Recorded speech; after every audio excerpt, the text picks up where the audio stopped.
Halo sahabatku yang terkasih, dimanapun Anda berada, jumpa lagi bersama saya John Sung, Jesus my Savior. Sahabatku yang terkasih, saya berharap kiranya kita semua dalam keadaan sehat, kuat, dan hidup di dalam anugerahnya. Apapun yang terjadi dalam hidup Anda, jika ada pergumulan, permasalahan hidup, apapun itu, serahkanlah kepada Tuhan. Dan jika ada Anda memiliki pertanyaan atau hal yang merasa Anda baca Alkitab dan sulit untuk dipahami, silakan WhatsApp ke nomor saya. Saya berharap kita semua tetap setia di dalam anugerah Tuhan dan jangan pernah goyah apapun pencobaan dan tantangan yang dihadapi kita semua. Baik sahabatku yang dikasihi di dalam Tuhan. Di topik kali ini saya ingin menanggapi video seorang mualaf yang bernama Hendra Wang. Ya. Dia berkata bahwa Yesus itu penakut dan seterusnya. Nah, sebelumnya mari kita lihat videonya. Lukas 22 ayat yang ke-44 berbunyi demikian. Ia sangat ketakutan dan makin bersungguh-sungguh berdoa. Peluhnya menjadi seperti titik-titik darah yang bertetesan ke tanah.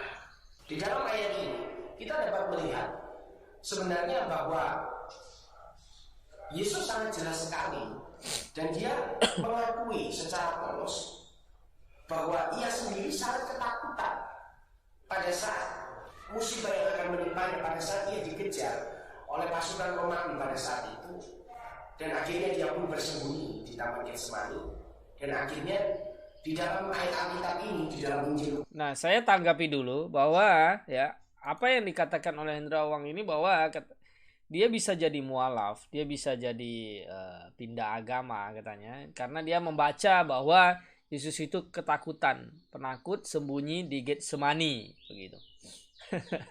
Saya ini lucu, ini orang ini mungkin dulu waktu jadi Kristen ini tidak belajar Alkitab, tidak memahami bahwa Yesus itu adalah Allah yang menjadi manusia. Begini ya, saya percaya bahwa kita manusia bisa mengenal Allah, harus Allah yang memperkenalkan dirinya. Jadi sama seperti Anda mau mengenal saya, kalau saya tidak memperkenalkan diri, kalau saya tidak memberitahu siapa diri saya, pasti Anda tidak tahu. Oleh sebab itu, saya harus memberikan informasi tentang diri saya kepada Anda, baru Anda bisa tahu. Nah, sama seperti Anda mungkin cuma lihat video YouTube seperti ini, ada lihat wajah saya begini, oh rambutnya begini, pakai kacamata, matanya begini. Nah, Anda mendapat informasi itu dari mana? Dari saya bersedia memberitahu Anda melalui channel YouTube. Anda lihat foto saya dan video saya. Nah, Tuhan Allah pencipta langit dan bumi, tidak ada satu manusia pun yang bisa mengetahui tentang dirinya. Maka dia harus memberitahu tentang dirinya, barulah manusia bisa tahu. Nah, Tuhan memberitahu tentang dirinya lewat Alkitab. Maka ketika kita baca Alkitab, kita bisa tahu siapa Tuhan. Nah, kira-kira seperti itu. Jadi apa yang diinformasikan oleh Alkitab, maka kita mendapatkan pengetahuan, oh rupanya Tuhan itu begini, Tuhan itu begini. Jangan kita memakai konsep kita untuk mendeskripsikan Tuhan, begitu loh ya. Anda tidak pernah melihat Tuhan, Anda tidak pernah melihat Allah, lalu Anda memakai konsep akal budimu untuk memahami Allah. Bagaimana caranya seperti itu? Misalnya, Anda tidak pernah lihat saya tidak pernah memberitahu diri saya secara detail. Saya hanya memberitahu saya pakai kacamata, rambutnya pendek begitu. Lalu jangan Anda ambil kesimpulan bahwa oh Pak John Sung itu tingginya sekian 180. Wah. Kemudian orangnya begini keras, oh begini suka menjelekkan. Anda tidak pernah kenal saya, Anda sudah asumsi dulu negatif dulu tentang saya. Nah, ini yang salah, informasi ini yang salah gitu. Ya. Jadi Anda berasumsi. Nah, sama ketika kita mengenal Tuhan, kita jangan berasumsi, tapi kita harus lihat apa yang dikatakan oleh Alkitab, firman Tuhan. Nah, kalau kita melihat misalnya Yohanes 1 ayat 1 itu kan, pada mulanya firman. Firman itu bersama-sama dengan Allah. Firman itu adalah Allah. Jadi Allah bersama-sama dengan Firman. Firman itu siapa? Logos Yesus. Ia pada mulanya bersama-sama dengan Allah. Segala sesuatu dijadikan oleh Dia. Dan tanpa Dia tidak ada satupun yang telah jadi dari segala yang dijadikan. Berarti Yesus bersama-sama. Ya, Firman Yesus bersama dengan Allah. Yesus itu adalah Allah. Ia bersama dengan Allah. Ia dijadikan, ya, segala sesuatu dijadikan oleh Dia, oleh Yesus. Gitu loh. Itu informasi yang diberikan. Nah, bagaimana kita mau memahaminya? Nah, kemudian di ayat yang ke-14, Firman itu menjadi manusia. Diam di antara kita. Kita telah melihat kemuliaannya, yaitu kemuliaan yang diberikan kepadanya sebagai anak tunggal Bapa, penuh kasih, karunia, dan kebenaran. Berarti Allah yang menjadi manusia. Itu informasi yang diberikan Alkitab. Kenapa bisa? Loh, Allah Maha Kuasa. Masa enggak bisa? Allah saja bisa menciptakan manusia yang diberikan IQ, akal budi, yang seandainya mungkin IQ-nya misalnya Pak Indrawang ini diberikan mungkin cuma 100 misalnya. Ya tidak mampu dia memahami hal-hal yang ajaib. Misalnya ketika misalnya lah contoh main sulap. Kita lihat dulu, hebat sekali, ajaib sekali. Tapi kita tidak dikasih tahu triknya, secretnya, rahasianya. Tapi ketika dikasih tahu rahasianya, barulah akhirnya kita bisa tahu tentang cara dia bermain sulap. Ya, jadi belum tentu sesuatu itu pakai magic, tapi ada trik gitu loh. Nah, informasi inilah yang Tuhan berikan kepada manusia. IQ kepada manusia paling tinggi berapa sih? Gitu. Jadi manusia sulit memahaminya. Bukan berarti itu tidak benar, gitu loh. Bukan berarti itu bohong. Nah, Alkitab sudah memberitahukan Allah menjadi manusia. Kemudian kita lihat lagi, gitu. Biar kita faham, jangan sampai gagal faham. Filipi pasal 6. Filipi pasal 6, Filipi pasal 2 ayat 6, ya. Ayat 6. Begini bunyinya. Yang walaupun dalam rupa Allah tidak menganggap kesetaraan dengan Allah itu sebagai milik yang harus dipertahankan, melainkan telah mengosongkan dirinya sendiri, mengambil rupa seorang hamba dan menjadi sama dengan manusia. Dan dalam keadaan sebagai manusia, ia telah merendahkan dirinya taat sampai mati, ia bahkan sampai mati di kayu salib. Nah, inilah Allah yang walaupun dalam, katanya kan, rupa Allah tidak menganggap kesetaraan dengan Allah sebagai milik yang harus bertahan, melainkan mengosongkan diri, kenosis, menghambakan dirinya. Jadi manusia. Mengapa Allah harus jadi manusia? Untuk menolong manusia. Allah itu kan maha adil. Maha adilnya menuntut dia untuk menghukum dosa. Menghukum manusia yang berdosa. Maha kasihnya menuntut dia untuk menolong manusia. Nah, sehingga ini harus balance antara maha adil dan maha kasihnya.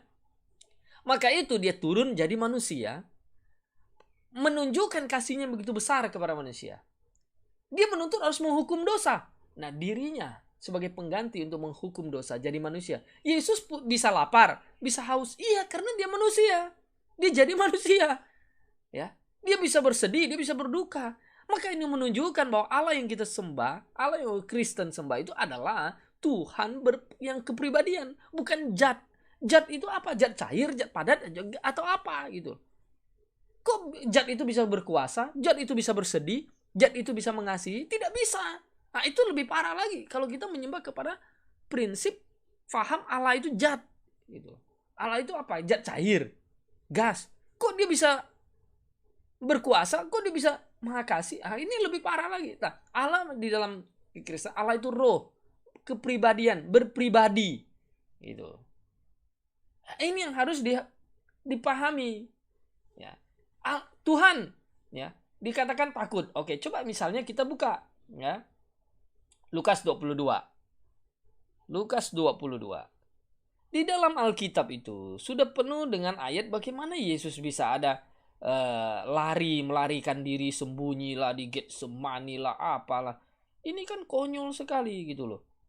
Waduh. Coba kita lihat ya. Lukas 22 itu 41 itu kan begini. Kemudian ia menjauhkan diri dari mereka kira-kira sepelempar batu jaraknya, lalu berlutut dan berdoa. Jadi Yesus kemanusiaannya. Lukas menulis tema tentang Yesus itu adalah Yesus anak manusia.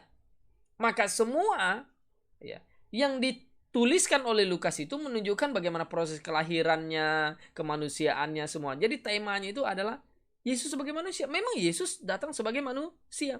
Nah, ketika dia berkata, "Ya Bapa, jikalau engkau mau ambillah cawan ini daripadaku, tetapi bukanlah kehendakku, melainkan kehendakmu yang jadi."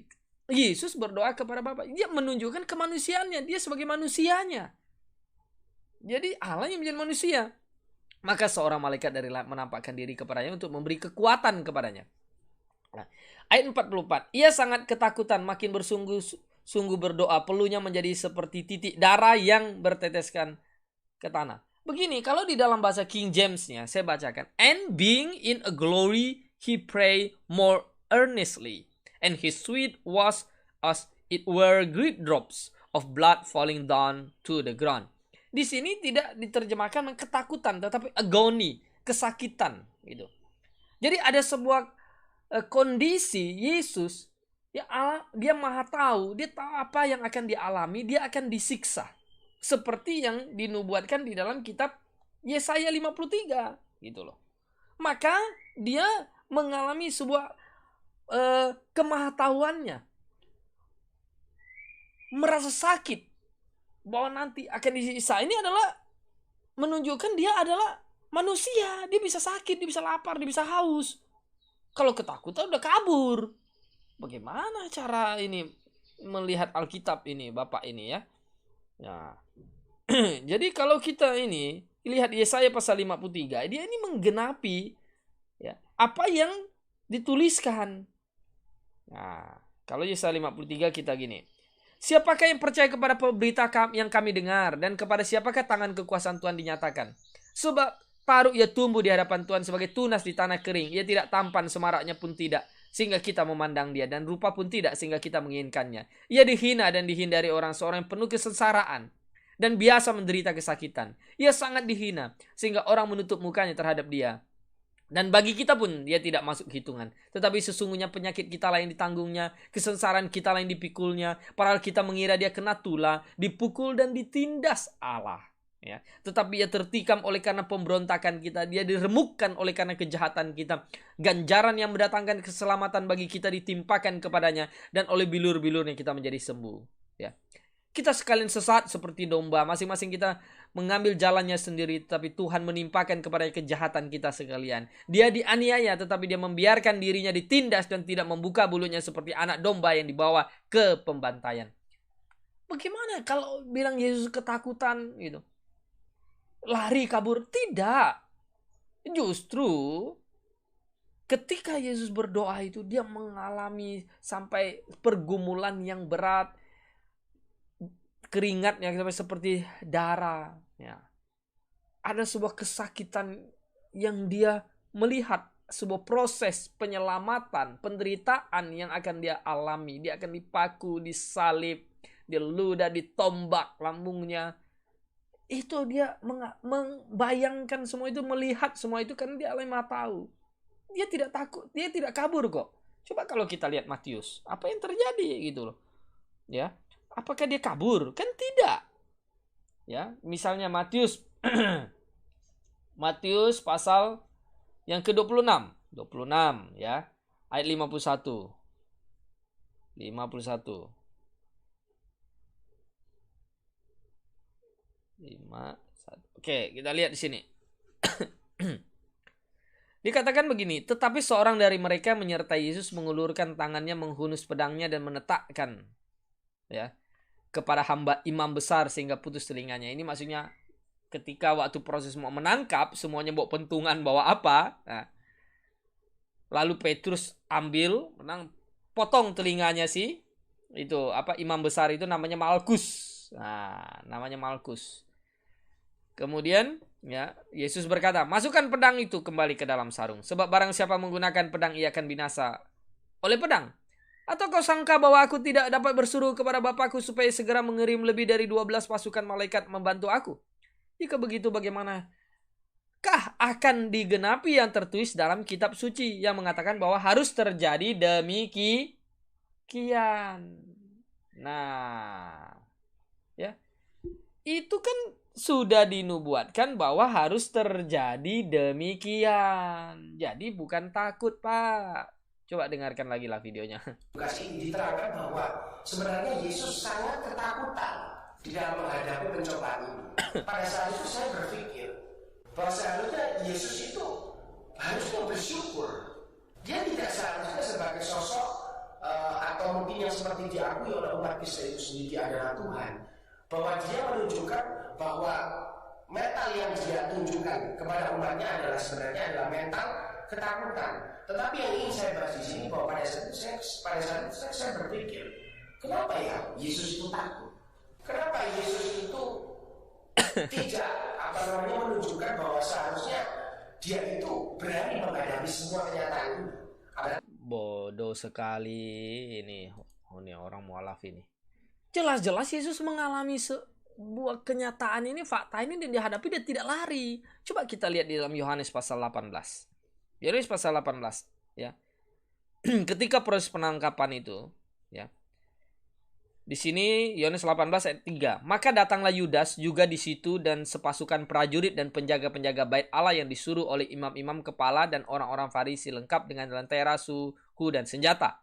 Maka Yesus yang tahu semua yang akan menimpa dirinya maju ke depan dan berkata kepada mereka, siapakah yang kamu cari? Yesus maju ke depan, tanya kepada mereka, mana ada takut? Saya bilang tadi, ayat itu bukan diterjemahkan ketakutan, kesakitan. Agony. Bukan afraid, bukan fear.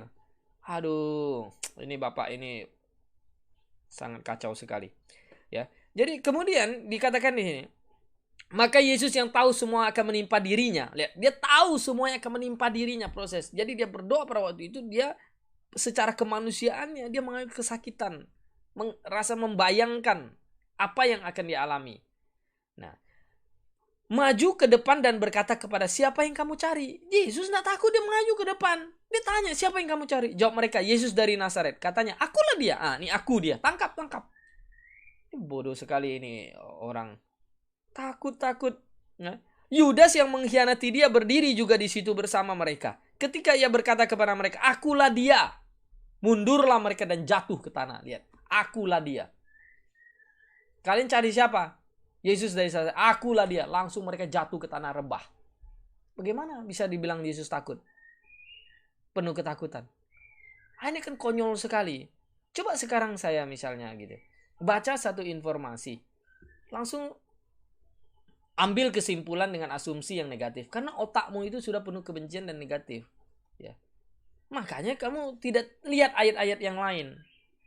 Mereka mundurlah mereka dan jatuh ke tanah. Maka ia bertanya pula, siapa yang kamu cari? Kata mereka, Yesus dari Nazaret. Ditanya lagi, jawab Yesus, ku katakan kepadamu. Nah, diulang lagi nih. Ku katakan kepadamu, akulah dia. Jika aku yang kamu cari, biarkanlah mereka ini pergi. Jangan tangkap budak-budak. Aku yang kamu cari, tangkap saya. Maksudnya Yesus. Ini adalah seorang gentleman, kesatria, menggenapi apa yang dinubuatkan dalam kitab Yesaya dengan tidak ada ketakutan sedikit pun. Aduh, orang ini sembarangan fitnah ya. Demikianlah hendaknya supaya genaplah. Nah, Yesus berkata, demikianlah hendaknya supaya genaplah firman dikatakannya. Dari mereka yang engkau serahkan kepadaku, tidak seorang pun yang kubiarkan binasa. Maksudnya dari murid-muridnya itu, tidak ada murid-murid itu nanti ditangkap gitu loh. Tidak ada. Lalu Simon yang membawa pedang, menghunus pedang itu, menetakkannya kepada imam besar yang memutuskan telinganya. Nama hamba itu Malkus. Kata Yesus kepada Petrus, sarungkan pedangmu, bukankah aku harus minum cawan yang diberikan kepadaku? Nah, Tuhan Yesus ambil telinganya, tempel kembali ke itu, ya, imam besar Malkus itu. Kasih, berbuat kasih, jangan pakai pedang. Nah, pengajaran Tuhan Yesus Kristus jelas penuh kasih. Kita menyebarkan agama, kita menyebarkan berita kebenaran. Kalau kita mengatakan Allah kita yang penuh kasih, kita bukan mengangkat pedang, berperang kemana-mana. Itu agama yang bagaimana kalau begitu? Yesus tidak pernah mengangkat pedang untuk berperang, untuk menegakkan kebenaran yang dia sampaikan, pengajaran yang dia sampaikan, tapi dia dengan kasih. Petrus angkat pedang, dimarahi sama Yesus Kristus. Jadi seorang yang kasih dalam Tuhan, coba aja cek imanmu Pak Hendrawang ya. Agamamu disebar dengan cara apa? Adakah ya nabimu seperti Yesus Kristus? Jauh. Ya. Apakah nabimu ada melakukan hal-hal yang seperti Yesus lakukan, penuh kasih? Tidak ada.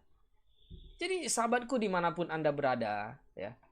Kadang-kadang saya baca komentar-komentar dari para mualaf-mualaf ini, konyol-konyol. Mengapa? Karena mereka itu tidak baca Alkitab. Tidak tahu karena apa. Kecewa karena apa gitu. Di kekristenan. Akhirnya dia jadi menyerang kekristenan. Nah, saya mau katakan juga, memang betul banyak orang Kristen yang asal Kristen KTP tapi tidak memahami Alkitab. Sehingga mereka ketika misalnya kawin, jumpa dengan cewek yang mana agama lain, dah pindah agama. Dapat pekerjaan yang lebih baik, apa, pindah agama. Kecewa sedikit, apa, pindah. Ya tidak ada masalah, kita sih tidak ada mengintimidasi. Kita tidak ada merasa dirugikan. Ya mau pindah agama apapun itu urusanmu. Tetapi ketika engkau mengatakan bahwa Yesus gitu, beginilah, jeleklah, apalah, penuh negatif, ketakutan, apa, ini tidak benar. Maka saya perlu membenarkannya. Sahabatku yang terkasih dimanapun Anda berada, bersama saya John Sung, Jesus my Savior.